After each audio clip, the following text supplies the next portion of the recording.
Good morning, all of you. This is money creation or credit creation for class 12th in the money and banking chapter under macroeconomics. Now, money creation or credit creation is the most important activity of commercial bank.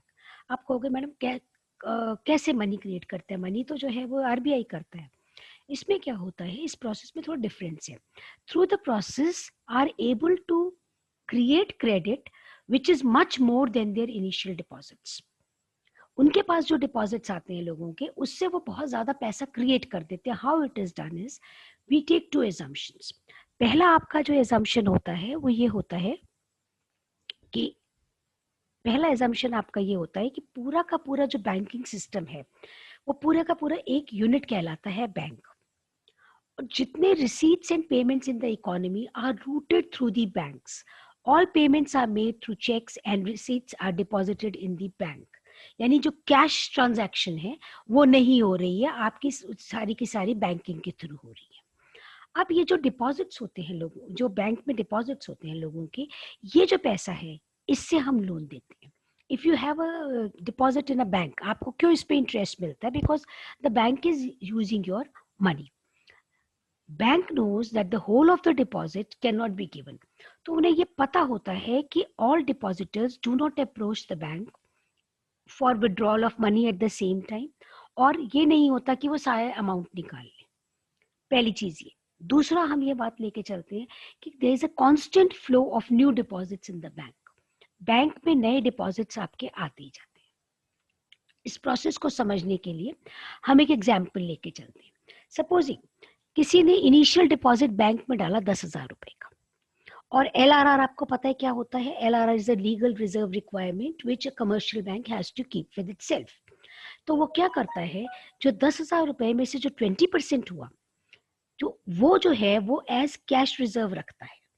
तो 20% आपका 10,000 का हो गया 200 रुपए.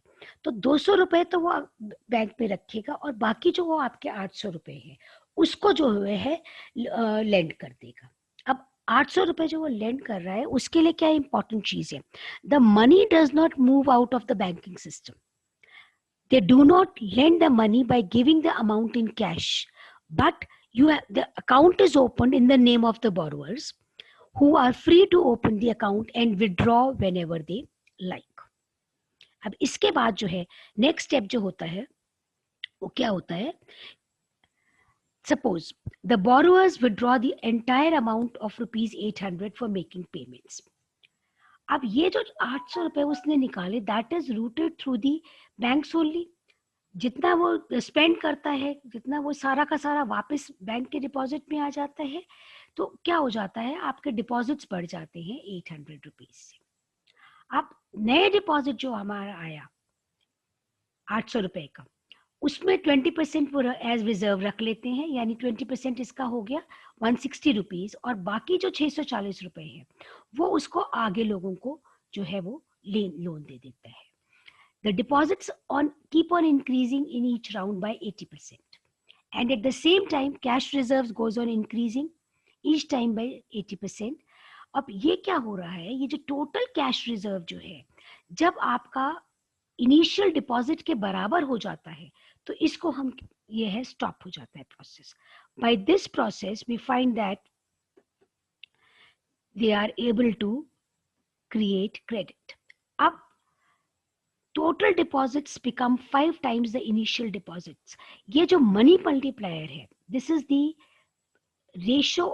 inverse ratio of LRR. With the help of initial deposits made by the public and legal reserve ratio, money multiplier is equal to 1 upon LRR, or money created is equal to money multiplier into initial deposits. This is the whole process of money multiplier, money creation, credit creation. यानी bank जो है money multiplier 5 है, अगर 5 निकल रहा है, इसका मतलब जो इनिशियल जो आपके पास इनिशियल डिपॉजिट्स था उसका 5 टाइम्स उसका मनी जो है वो क्रिएट हो रहा है. मनी उतना ही है, there is nothing is happening, लेकिन वो आपका क्रेडिट पे जो है वो इतना अमाउंट चल रहा है.